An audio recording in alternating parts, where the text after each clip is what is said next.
अंकेश्वरी नजीक भरधाव खासगी आराम बसचे ब्रेक लाईनिंग जाम होऊन घर्षणामुळे लागलेल्या आगीत बस जळून खाक झाली.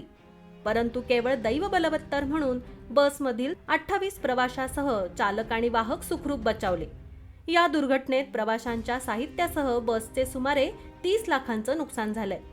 पुणे बंगळूर राष्ट्रीय महामार्गावर संकेश्वर नजीक सोलापूर फाट्यावर ही घटना घडली. घटनास्थळावरून मिळालेली माहिती अशी की शर्मा ट्रॅव्हल्सची आराम बस मुंबईहून बंगळूरला जात होती.